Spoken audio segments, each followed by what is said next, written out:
The lighthouse keeper's daughter, in the windswept village of Dunrath, perched on Ireland's craggy western shore in 1878, the sea was both life and death. It fed the fishermen with cod and mackerel, but it also claimed lives when storms churned the Atlantic into a frothing beast. At the edge of the village, atop a cliff battered by salt and spray, stood the Dunrath Lighthouse, its beam cutting through the fog to guide ships to safety. For Alara Kane, the lighthouse was a prison, and her father, Finn, its warden.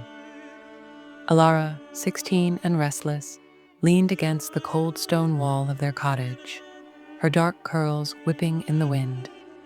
She stared at the horizon, where gray clouds swallowed the last of the day's light. "Another storm," she muttered, kicking a pebble toward the cliff's edge.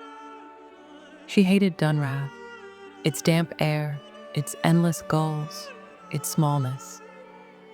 She dreamed of Dublin, of theaters and bustling markets, where life wasn't dictated by the tide or her father's obsession with the lighthouse. "Alara!" Finn's voice boomed from the lighthouse door. He was a broad man, his face weathered like the cliffs, his graying hair tied back against the wind. "I need you to check the oil reserves before the storm hits." Alara rolled her eyes. "Can't it wait?" "I'm not your assistant." Finn's jaw tightened. "It's your home, too. The light saves lives." "You know that, saving lives?" Alara scoffed, mimicking his tone.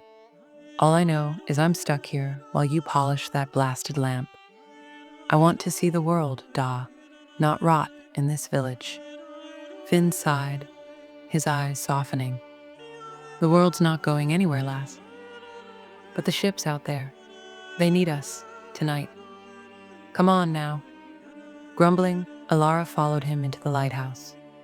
The spiral stairs creaked under her boots, and the air smelled of oil and salt. At the top, the massive Fresnel lens gleamed, its prisms catching the flicker of the oil lamp. Finn checked the wick, his hands steady despite years of wear. Alara dumped a bucket of oil into the reservoir, spilling a bit on purpose. "There. Done. Can I go now?" Finn didn't look up. "You're brighter than this, Alara. You could learn the keeper's work if you tried. This lighthouse has been in our family for 3 generations.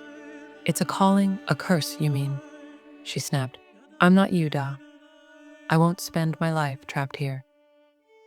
Finn's silence stung more than any rebuke. Alara stormed out, the wind slamming the door behind her. She didn't care about the lighthouse or the ships. She wanted music, lights, freedom, anything but Dunrath. That evening, as the storm roared in, Alara sat by the cottage fire, sketching a dress she'd seen in a tattered magazine from Dublin. Her mother, Nora, who died when Alara was 6, had loved to sew. Alara inherited her nimble fingers, but none of her patience. She tossed the sketch aside, frustrated. The wind howled, rattling the windows, and she heard the distant crash of waves. Somewhere out there, her father was in the lighthouse, keeping the light burning. She didn't care, or so she told herself. A knock startled her. Old Mrs. Brennan, the village baker, stood at the door, her shawl soaked.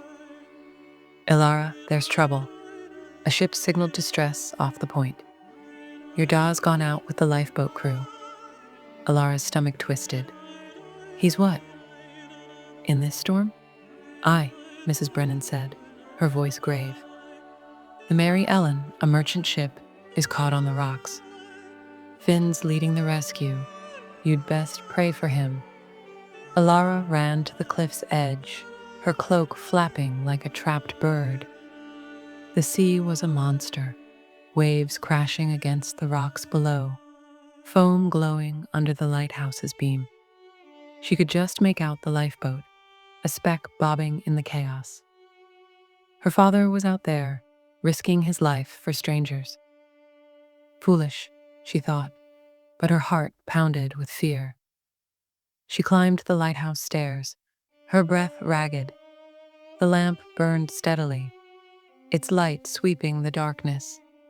For the first time, she noticed how the beam pierced the storm, a lifeline for those lost at sea.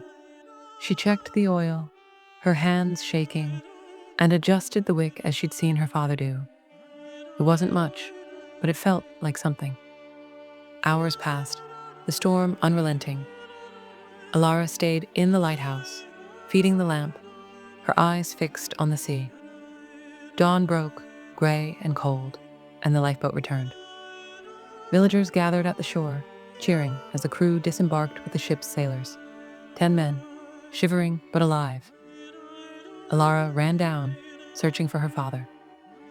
He emerged last, limping, his face pale, blood seeping through his coat. Da! Alara rushed to him, her anger forgotten. You're hurt. Just a scrape, Finn said, but his voice was weak. He'd been struck by debris while pulling a sailor from the wreck.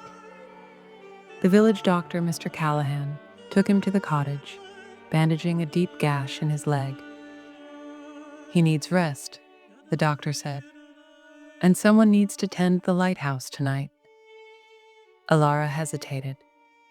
I'll do it, she said finally.